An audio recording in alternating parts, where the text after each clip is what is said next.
What's good, everybody? Just one quick note before you watch the episode. We are in speaker view for this one, so you'll see one person at a time instead of all of us on Zoom. Let us know if you like that better. If not, let us know too. It's always good for some feedback, and we're just playing around with some stuff. So yeah, let us know what you like better. This is a good episode, so got our friend Jake on here talking some USC Louisville. So enjoy that big episode tomorrow with Miami Rutgers. I appreciate all the support so far, and yeah, enjoy the show. All right.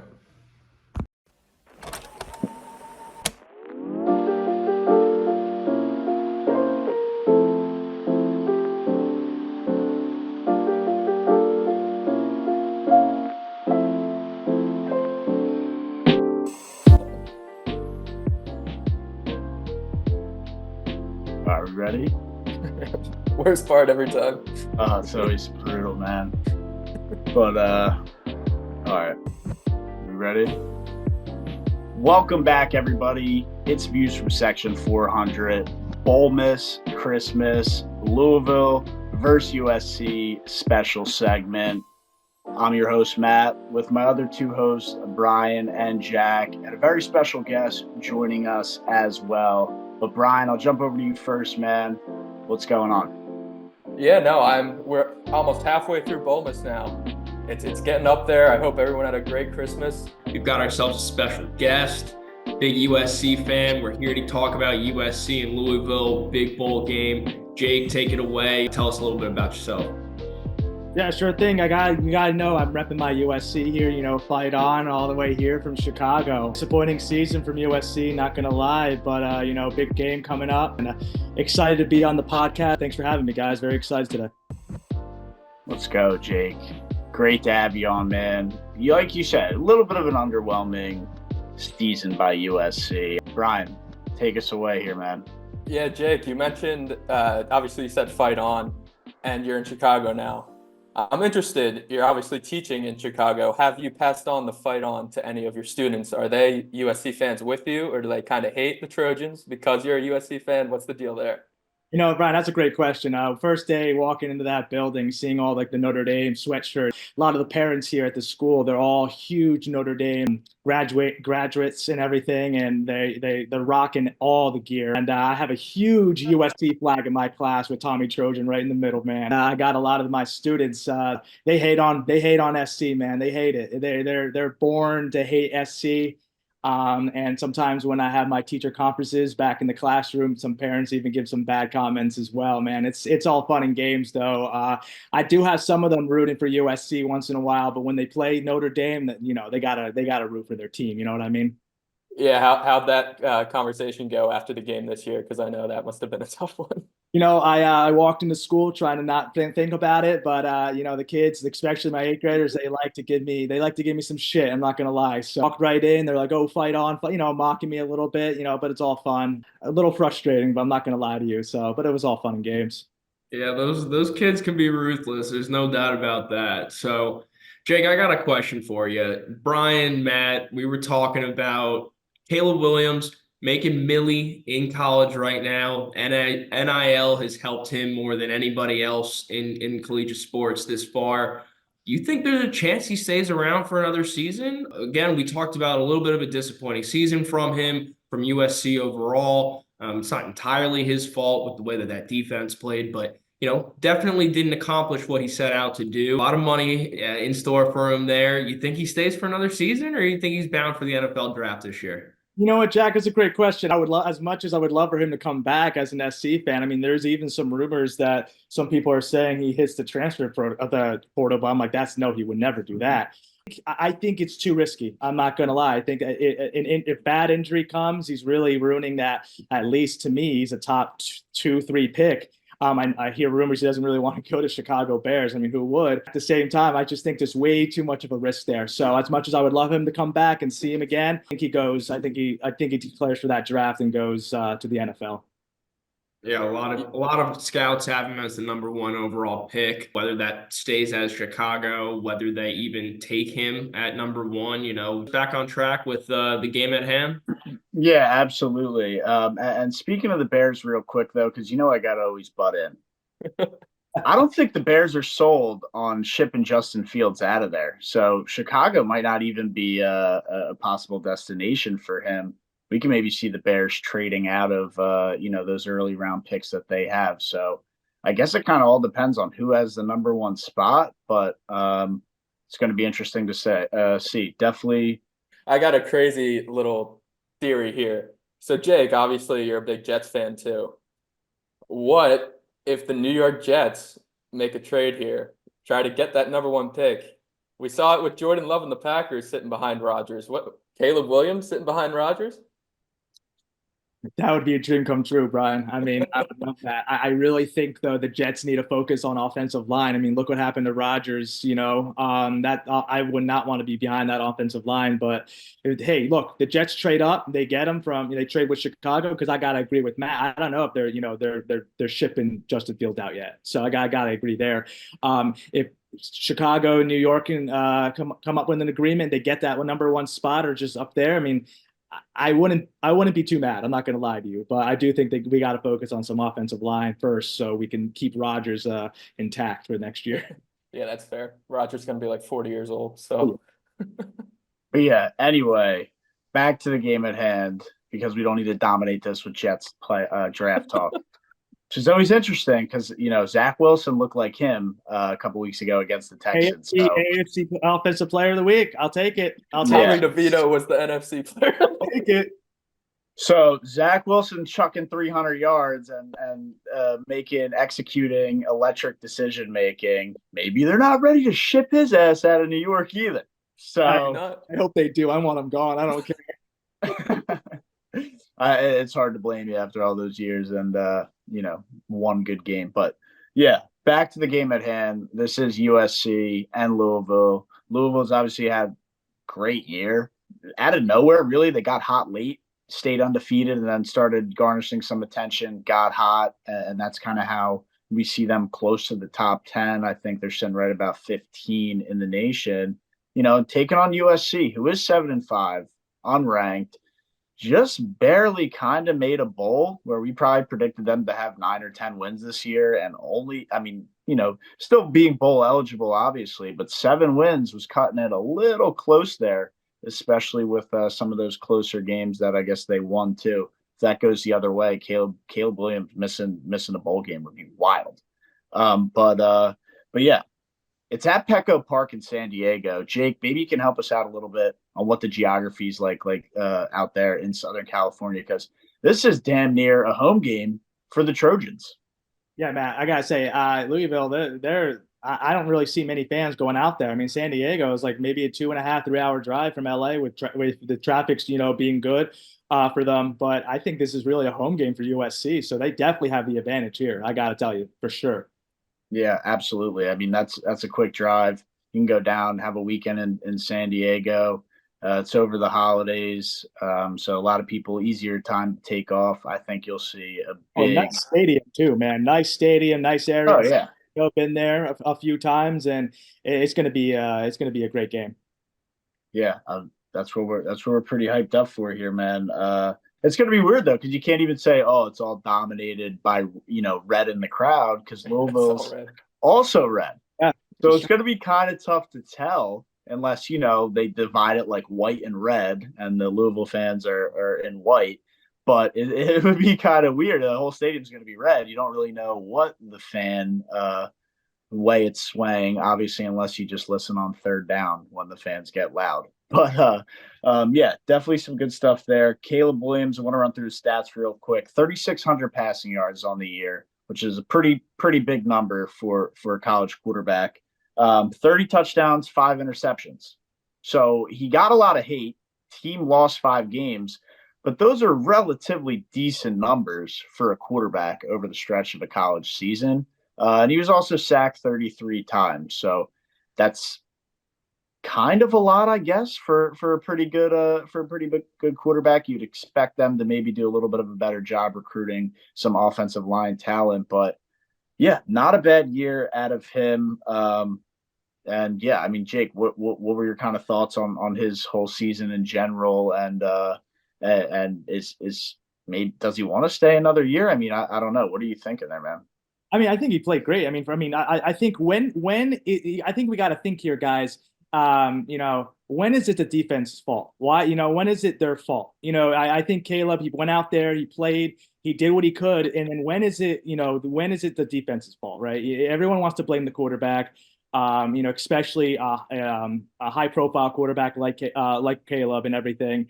I think he had I think he had a great season. Those 33 sacked 33 times. That's a lot. They could have done a better job protecting him. A lot of people are thinking, oh, just because USC right now 7-5, his draft stock is dropping. I don't think so. I mean, the numbers are still there. The numbers are still there. And when he gets to the NFL, he'll have a better offensive line, better weapons and everything, and hopefully a better defense. Hopefully some team drafts him that has a good defense, the Jets, right? A perfect opportunity for him right there. So like I said, when is it? I think we needed, I want to talk here, when is it the defense's fault? You know what I mean? Yep, I love that point you just made. I'm going to take this back to the Heisman because I've been high on Jaden Daniels. I know Jack was not a fan of Jaden Daniels winning it all, and Matt was not a huge fan. But yeah, when can you blame the defense, right? The same thing with Caleb Williams with Jaden Daniels. Jaden Daniels lost 3 games, but it wasn't his fault. That defense is atrocious. Same Caleb Williams. I will say maybe the Washington game, there were a couple games there that he struggled towards the end and he could have taken over the game and won. But for the most part, that defense was just atrocious.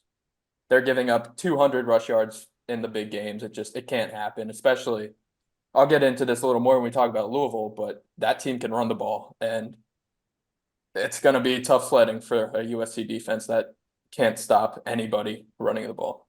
Yeah, USC. Brian, what you just said right there about Jaden Daniels, what you just said right there about Caleb Williams, struggling late in games, not winning it for his team. That's how I felt about Jaden Daniels. And that's why, as much as I'll put both of these losing seasons for these teams on the defense, not necessarily the quarterback, there were times in those big games where Jaden Daniels could have stepped up, could have made a big play. And instead it's him making the mistake or just not getting the job done. And that's the reason why I wasn't a big fan of him. He was like putting up Tua and Dak numbers, crushing the bad teams kind of deal. I will agree to disagree on this. I don't think we'll ever find common ground on the Jaden Daniels Heisman year. Never. I don't think you guys will either. There will be no common ground. And I'm on Jack's side. I don't love the Heisman pick, but whatever. We're not. This isn't the Heisman show. Let's roll on to the USC's most productive receiver. What's the guy's name? Taj Washington. Just under 1,000 receiving yards, 963 for the year. And then you had Brendan Rice, who had 12 receiving touchdowns and added in just under 800 receiving yards as well. So some productive weapons for Williams out there.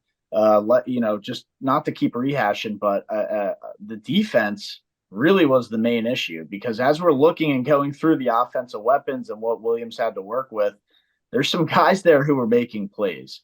And I think this really all does boil down to is when is the defense at blame? Brian, I know you kind of they have a pretty solid rushing attack, and this might be a game where Louisville rushes for like 200 yards, like maybe more. And it's going to be a big ground and pound game, and Louisville defense is going to come to play. So it's obviously huge. USC is out there in Southern California where the game is basically being played. That's going to help them a lot. But Louisville is no joke. And they're going to come in there with a stingy defense. We saw it against Florida State. I understand, they're on their third string quarterback, but stingy defense. They'll control the clock. They'll milk the clock, and they'll drive the ball down the field. So I think that's a good kind of take to roll into Louisville. And Brian, maybe you can kind of lead us off with some highlights on how they're looking for this matchup. Yeah, no, like you said, Louisville's a good team, and they're a sneaky good team. The issue with them and why they're not getting, I guess, national recognition as much as a USC or really anyone in that Pac-12 conference, the ACC was not great this year. Another thing that me and Jack disagree on. But they just weren't, and those wins weren't as impressive as, they could have been. And they could have beaten Florida State on their third string quarterback in that ACC championship, but they didn't. But this team's still good. Jack Plummer leads them, 3,000 passing yards, 21 touchdowns, did throw 12 interceptions this year. But like you said, the real attack of their offense is that running game with Jawar Jordan, with Garendo, Isaac Garendo, both rushing combined for around 2,000 yards this year. They can attack that USC defense that's really bad, that let Cal rush for 200 yards and 3 touchdowns. Cal, who Auburn gave up 10 points to. In terms of Louisville, they're going to run the ball. They're going to run the ball a lot, and that's their path to beating USC in this game. It absolutely is. Jake, what worries you most about the Louisville offense, defense? Is there something you're particularly looking at? I know we kind of covered a lot of information there, but is something you're looking at in particular that you're like, oh, yeah, this is going to be brutal for USC to try to figure out?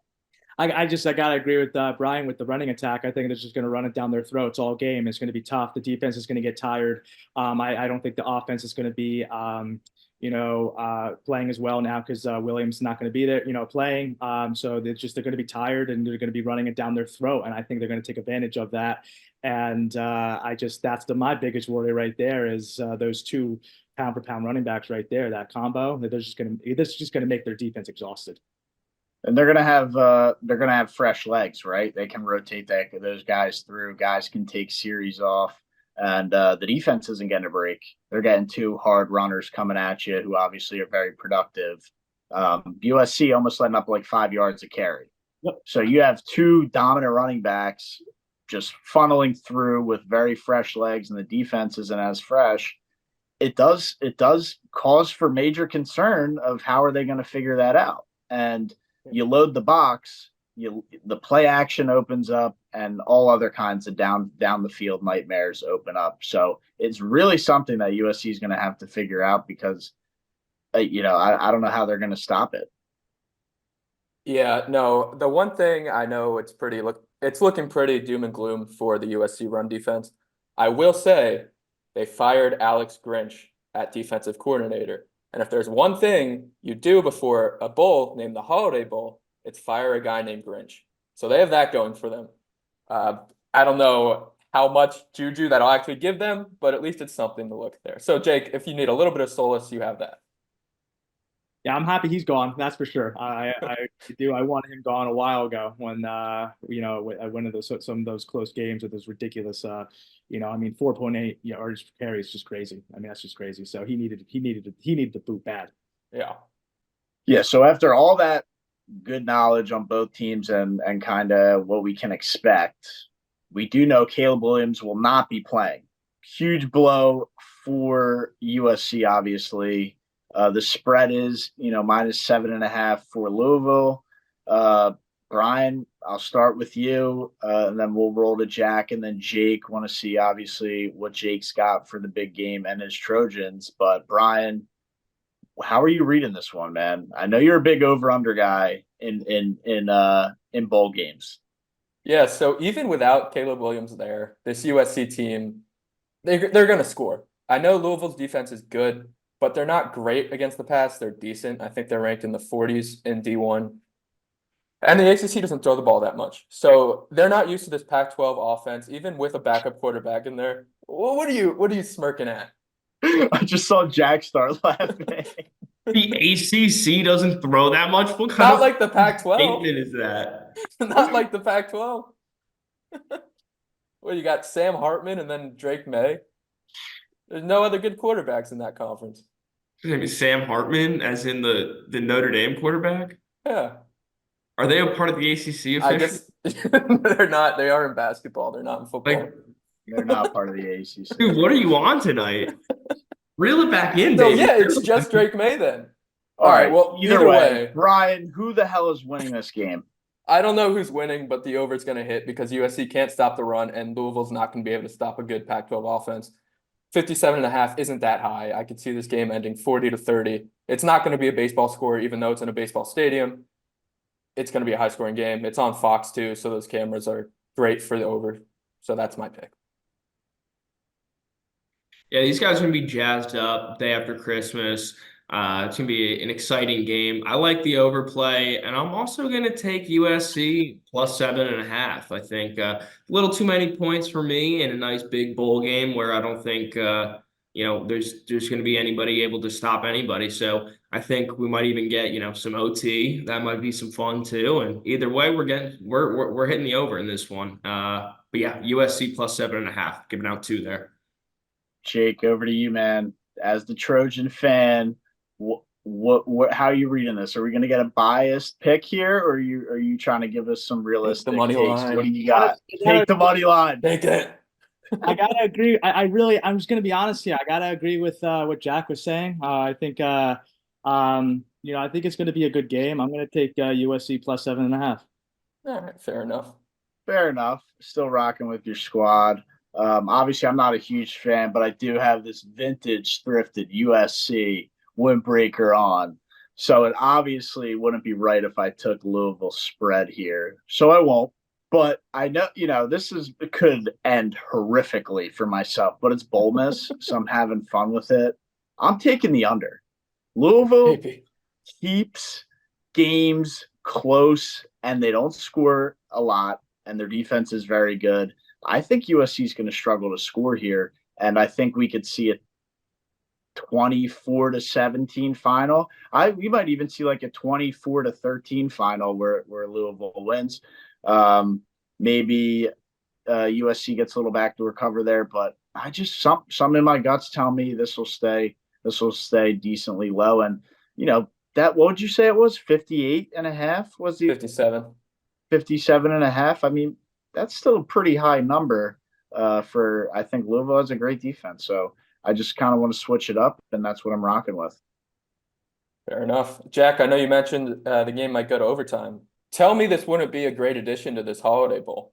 It's in a baseball stadium. Game goes to overtime. Let's get a home run derby. Get the bats out there. Get the quarterbacks hitting the ball. What's the halftime show? There you go. That's a great idea, actually. That would be electric. And it's in San Diego, so they're not worrying about cold weather. I mean, beautiful baseball weather out there. Man, that little pop off the bat, man. It'll sound nice. Let's see it happen. I'd love to see it. And then Caleb Williams can come out and present the home run derby trophy. There you go. Love it. So here, I mean, there's kind of a quick thing we could talk about. I mean, he's going to be there, right? I mean, is he in attendance or is he checked out? Like, where's Caleb Williams when the bowl happens? Got to be sitting in the dugout. In the dugout. I assume some guys will be in the dugout, right? Or is that going to be like the media? Nah, they'll have. I don't know how. I don't know how Petco, how they're going to put the field inside of Petco Park. So just think Pinstripe Bowl in Yankee Stadium. It's the same concept. They fit it in Yankee Stadium, so they got to be able to fit it at Petco Park. They had trouble when they did it in Wrigley Field. I know it worked out this year, but a couple of years ago, the end zone got cut off and they had to redo the whole field. So hopefully that doesn't happen in Petco. They'll figure it out. It won't be too difficult, I don't think. But yeah, I mean, I just kind of want to gauge your final confidence, Jake. Is USC winning this game? I know you have the plus 7.5, but what's the final take here? Regardless of what numbers are and taking them to cover points, do they have enough to win this game? I gotta say, Matt, I think Caleb will be there in attendance. I think they're going to be fired up. I think it's in San Diego, nice weather, going to be a great game. I think they're going to get that home game feel, and I think they come away with the W here. I really do. I think they're going to all play for Caleb, because I think the defense will try to play a little better and know, like, hey, in the O line, because they know why he's not playing. He doesn't want to. He doesn't want to risk that injury for that deciding to go to that draft. So I think they pull it off for him. Fuck yeah, Jake. I love it. I love it, man. That's how you ride for your team. Needed to hear that. And look, I don't care if they win. I hope they win too. I'll root for them. Just give me the under. I didn't even care about this game, but now I really freaking want the under to hit. Like, badly want the under to hit. So I will be. What's that? That's what Bowlmas is all about. That's what it's all about, man. The games that you think you don't care about, now that you're violently locked into. And I will be violently locked in to the under when this game kicks off. But yeah, it's all good fun. I think I can't wait. I really want this under to hit, and so I can double middle finger Brian.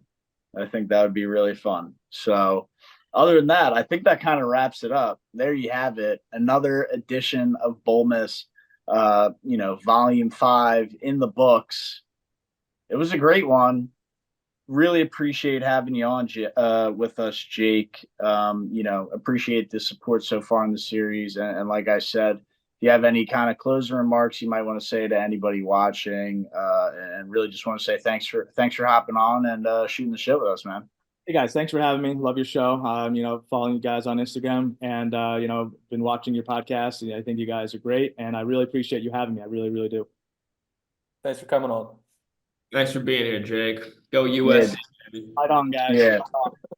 We loved having you, Jake. So it was awesome. And other than that, definitely keep following along all Bowlmas long for the next episode that will drop. We're staying red hot here with the Bowlmas. It's a lot of fun, a lot of good content, and just make sure y'all follow along because we're starting to get closer to the big games. And if you think this is fun right now, wait till we start getting closer to those bigger games. We got a lot more special guests ready to come on and dive into those bigger games. So stay tuned. It's going to be electric. And we're just getting started with Bowlmas 2023 at Section 400. Boom. 2 days till Auburn wins the Music City Bowl. Pinstripe Bowl tomorrow.